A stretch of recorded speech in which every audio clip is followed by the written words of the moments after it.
Many things start from a very small seed. Things that grow, like the things you're seeing now, but also wonderful ideas grow from seeds of imagination. Today's story is about hope and a very small seed. It was a terrible stormy day, and it raged all day and all night. These big black clouds here was full of rain, really heavy rain that fell all night. And it was a disaster because Jack, who lived in this house with his mother, was so worried at the damage that terrible rainstorm had done.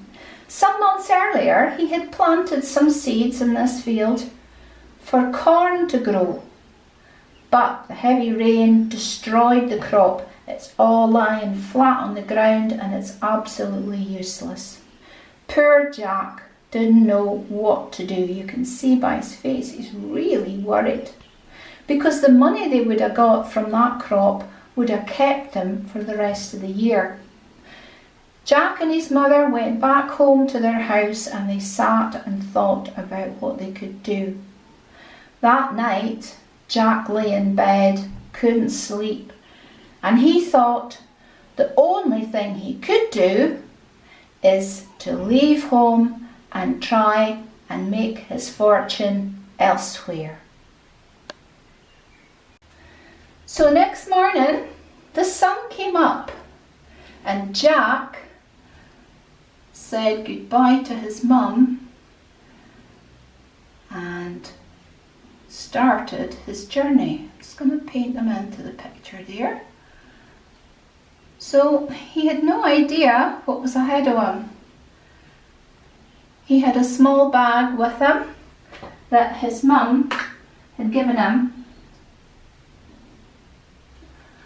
with some food.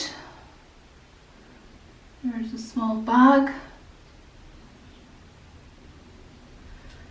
And he was going to go off and start his journey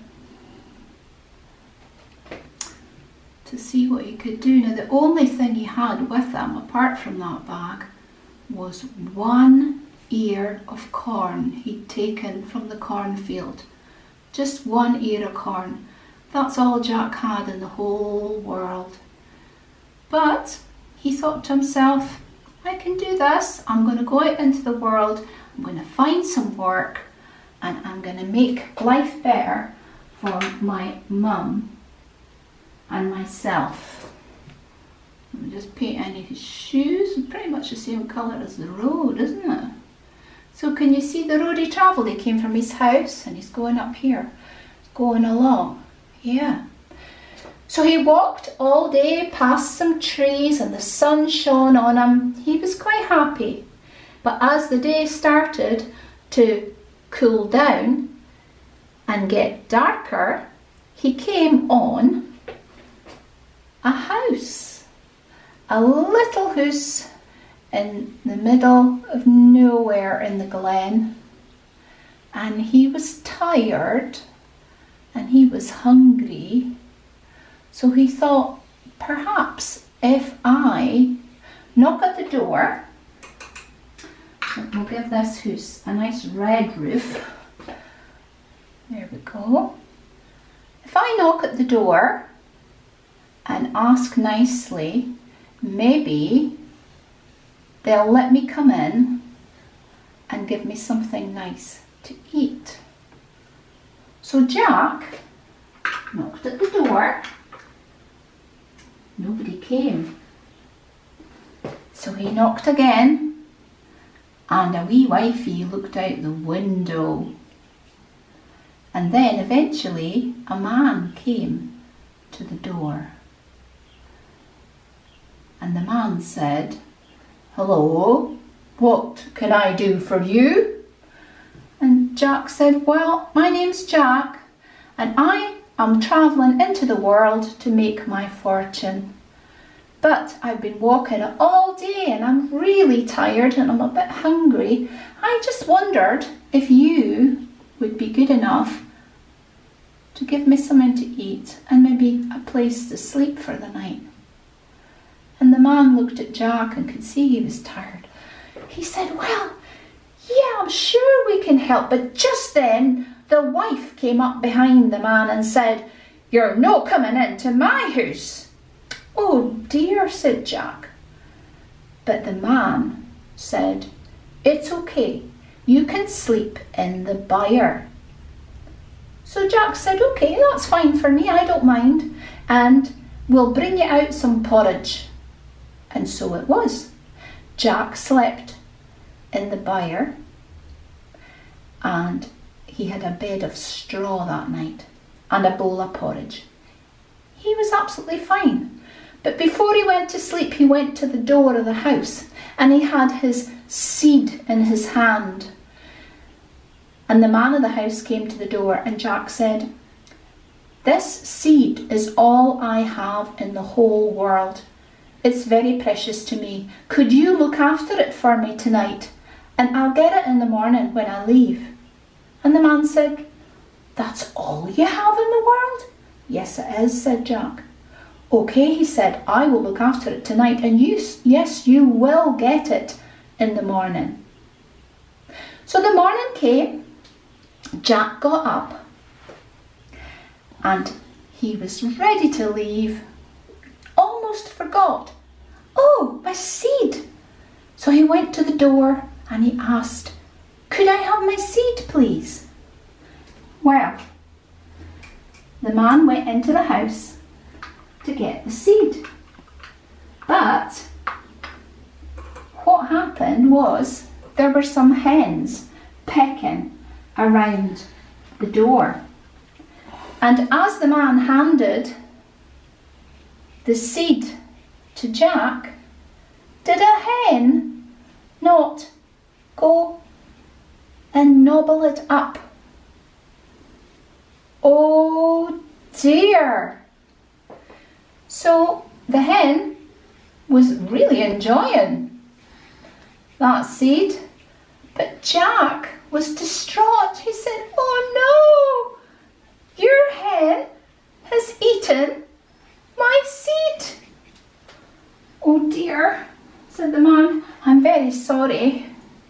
There's nothing I can do about that. Well, Jack said, I think there is. I think there is something you could do about that. Well, what could we do? Said the man. Well, Jack said, your hen has eaten my seed, the most precious thing I have in the world. All I have in the world. So I think it's only right that I get your hen. Oh, said the man, but this hen is the hen that lays the best. She lays the best eggs all the time. Jack said, well, I'm sorry about that, but I think it's only right that I should get the hen.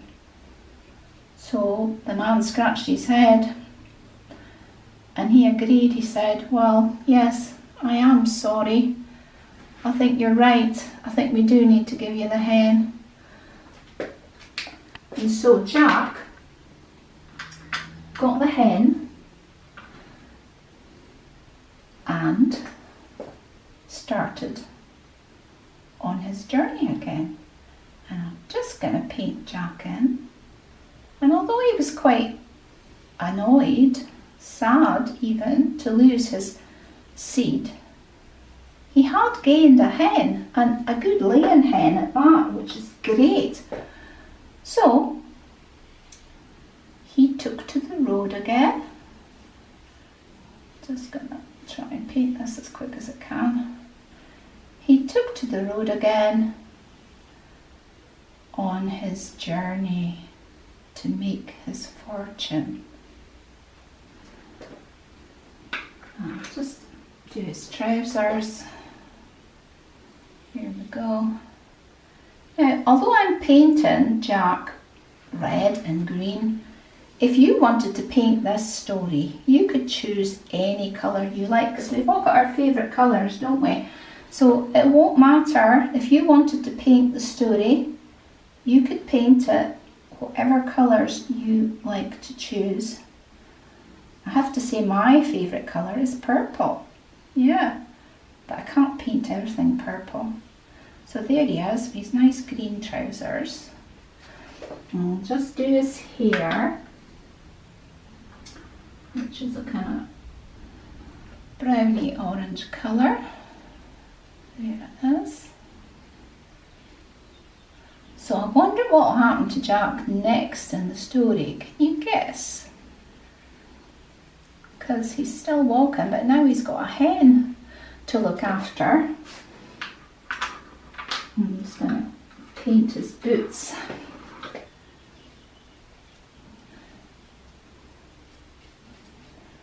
There we go.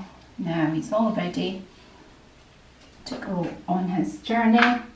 And as you can see, he's got a lovely smile on. Here's his nose. Just fill his eyes in there so you can see them. There we go. Jack, ready to go on his journey. There's his hands. So Jack travelled on this road here. There he is, look, with the hen walking alongside him. I'm just going to paint in his top again, nice and red. And he was getting on fine with the hen. In fact, just as they set off that morning, she laid an egg. So Jack thought, I'll keep that for later. It's great. And so he kept walking with his hen all day. And again, towards the end of the day, Jack was feeling really tired, and he hadn't found any work or anything because, as you can probably see, this is out in the countryside, and he wasn't finding many places that he could go to get a job, but he was still optimistic. There's a good word for you. He was still thinking positive. He was still thinking, yeah, I'm going to do this. I'm going to get a good job. I'm going to get money for me and my mum so that we can be happy and don't have to worry about stuff all the time. Just going to put a little bit more colour into that hen. Here she is. Just a wee bit more colour so you can see her. There she is. A wee bit darker here as well. Let's do a wee bit dark red where her wing and her tail is there. And I'll just fill in her feet. There we go.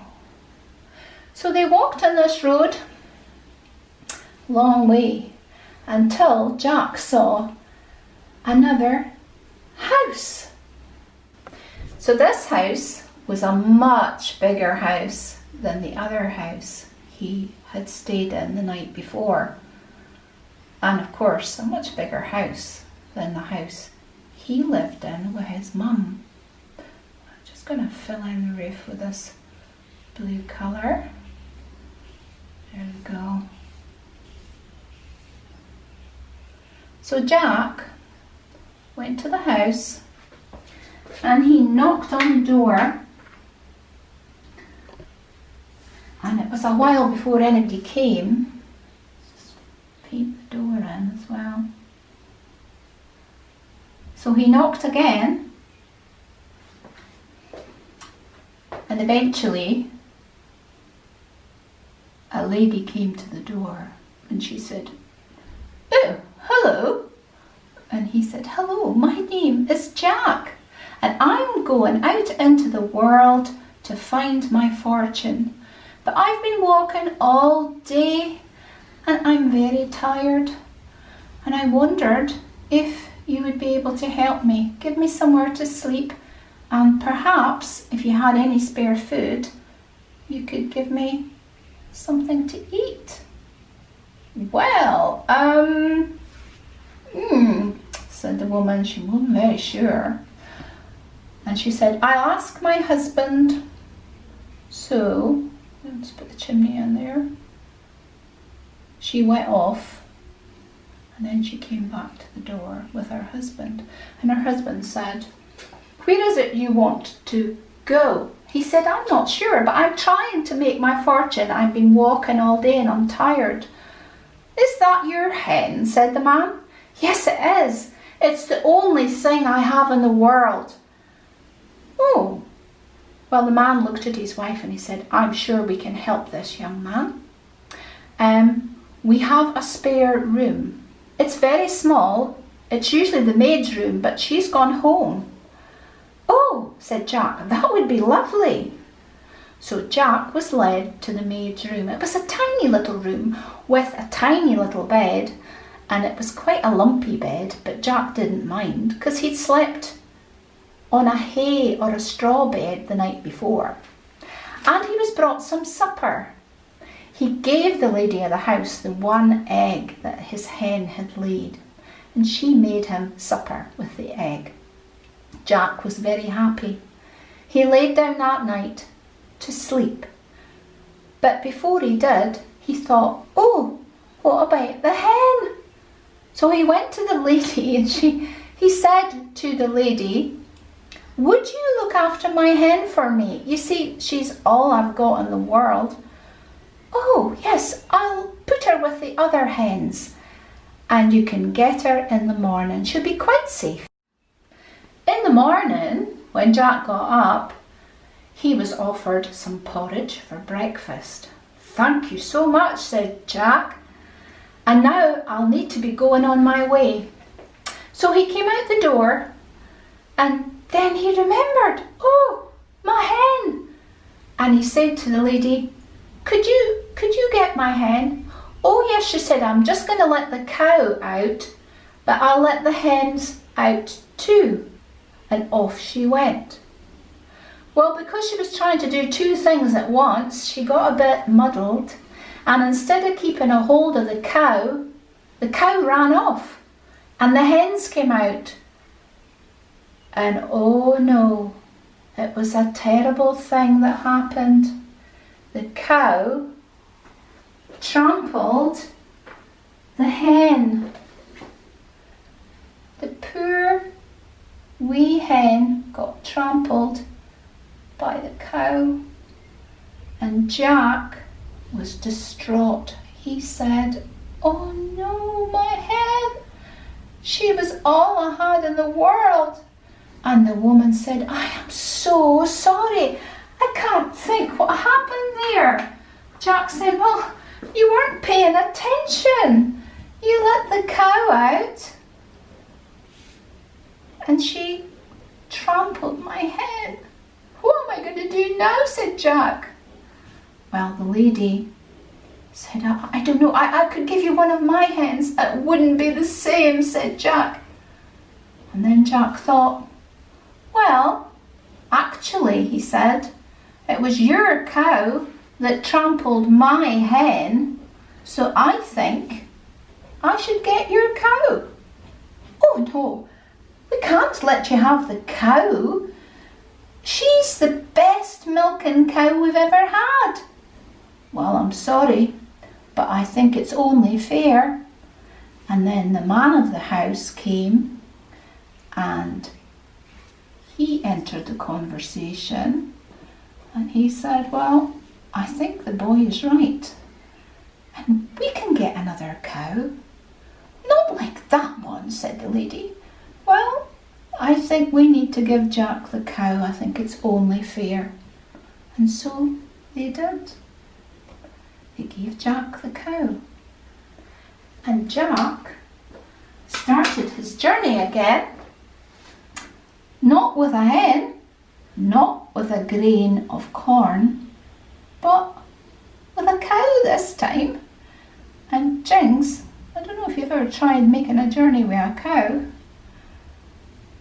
It's not easy, but she was actually a really nice cow, and she just followed Jack where he went along the road. So I'm just going to paint Jack in here so you can see him. There he is with his lovely red jumper.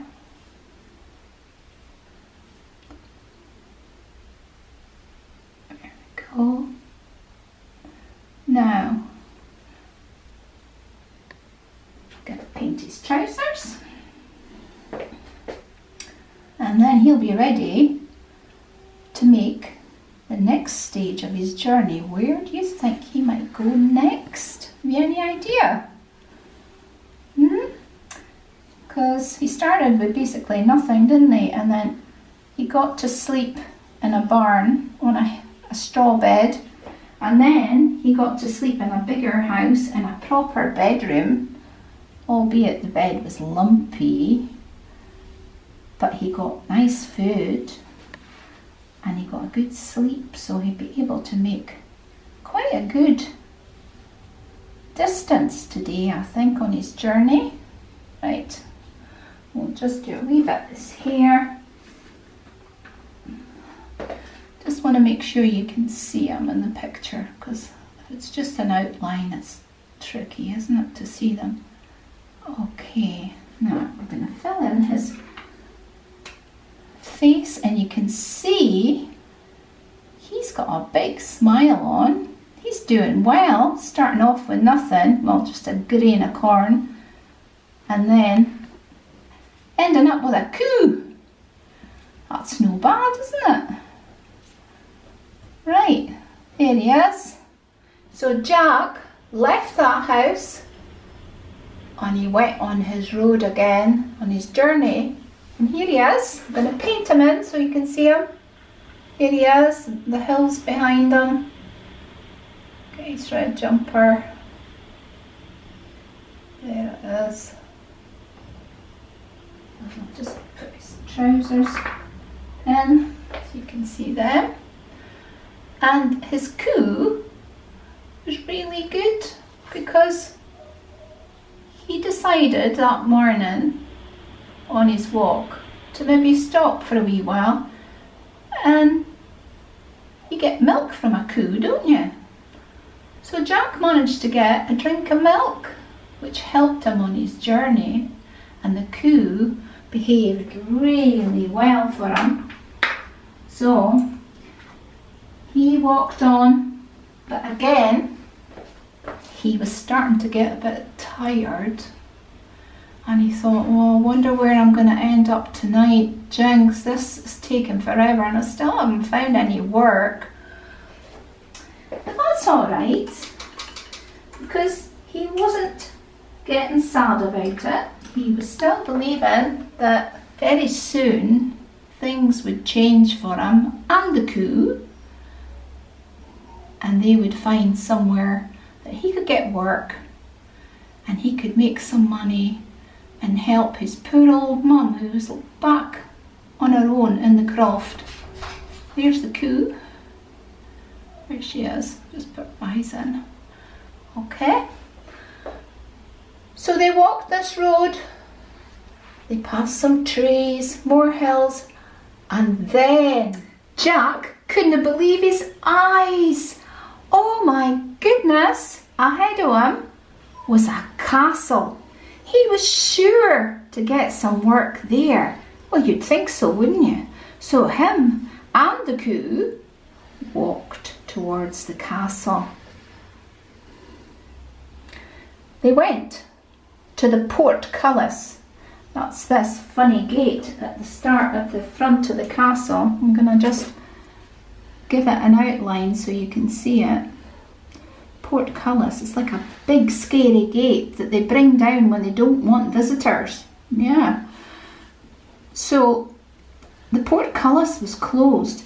Jack rattled at it to try and get attention, but nobody came. He shouted, "Hello?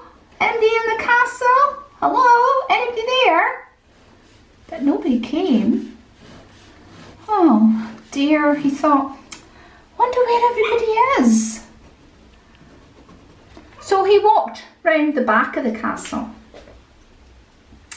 And when he got there, a young woman came out. A rather beautiful young woman, and she was wearing a really lovely blue dress. And she said, "Were you shouting? Why are you shouting?" "Oh, I'm sorry," said Jack, "but I just wondered if there would be any work here." Just do her bonnet. "In the castle?" "Well," said the young woman, "I would need to ask my father." But she smiled sweetly at Jack, and Jack thought she was very pretty. "Just wait here," she said. And Jack waited by the big garden gate at the back of the castle. There it is, big gate. And he waited for quite a while, actually. So he pulled the cow onto the grass so she could have a bit of a munch on the grass while they waited. And then the young girl came back and she said, "Yes, my father said I am to show you to the outhouses where you can find a place to sleep." Jack said, "What about my cow?" "Oh my goodness," said the girl, "is that your cow?" "Yes, she's all I have in the world, but she's a good milker." "Oh, well, we will have to make arrangements for your cow." And so they did. And that evening, the girl's father came to speak to Jack. And he said, "I can only give you work for a few days." "That's fine," said Jack. "I'd be delighted with that." And so it was agreed. The girl's father said, "Jack, you can stay for a few days and do some work for me." And so he did. And the cow got to eat the nicest, greenest, sweetest grass she'd ever tried. Every now and again, Jack saw the young girl that he'd seen at the very start in the back gate of the castle. Sometimes she watched him working from the window, and she would wave and smile. Well, Jack began to get very fond of her, but he knew there was no point because he was going to only be there for a few days. Anyway, she'd taken in hand to look after Jack's cow because he had told her that the cow was all he had. And when it came to the day when Jack had done all the work that the girl's father had asked him to do, he said, "Right, Jack, I've got some coins for you." "Thank you so much," said Jack. "This will really help." "Now," he said, "I just need to get my cow." "Oh, of course," said the man. And he shouted to his daughter, "Julia, the young man Jack is leaving us now. Can you please go and get his cow?" Of course," and she ran out and she looked at Jack and gave him a big smile. Jack's heart felt big and warm. He really did like her. That morning was quite cold and frosty, and as Julia took the cow out of the shed, she slipped on the ice. Her 4 legs went all over the place, and the poor cow broke her legs. "Oh my goodness," said Jack, "what am I going to do? The cow, she's all I've got in the world." I don't know what we can do about that," she said. "I'm so sorry," said Julia. And she ran to her father crying. Her father came and spoke to Jack and said, "I'm so sorry, Jack, but perhaps I can give you some more work." "Oh, well, that would be wonderful. But your daughter has basically killed my cow, and although I'm very fond of your daughter, I really am very sad at losing my cow." "Well, of course," he said, "I understand that." Jack took a deep breath. He said, "I'm very fond of your daughter, and I think because your daughter was responsible for the loss of my cow, I think I should have your daughter."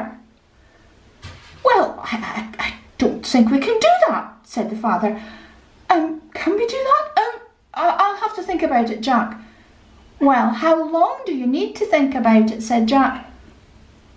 I'll tell you what I'll do, said the father.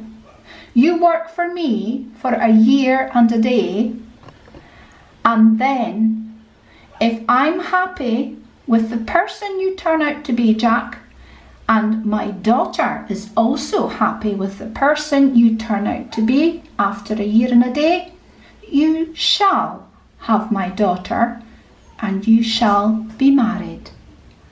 Oh, that's wonderful, said Jack. And so it was.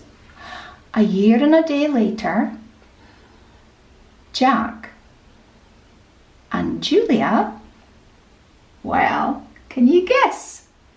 Yes, you guessed it. Jack had finally done it.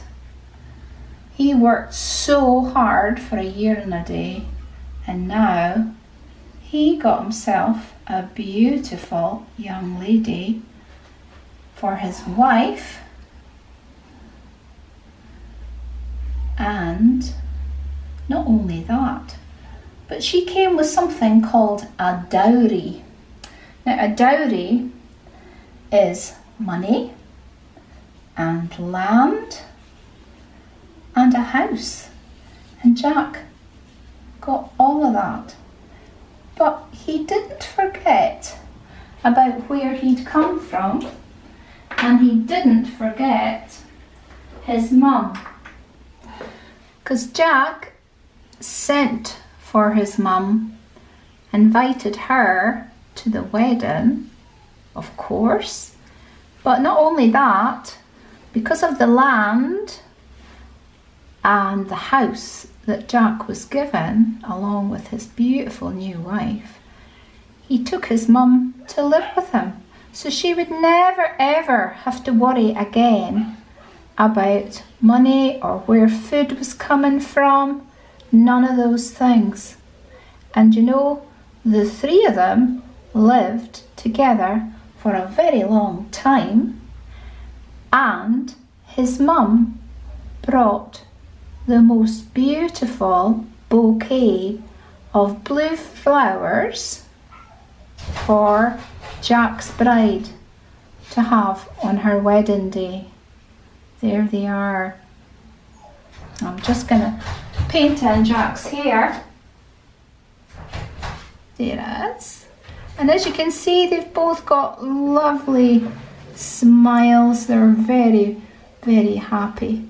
So didn't Jack do well? Started off with one little grain of corn and ended up with a beautiful wife, land and a house. Very happy ending.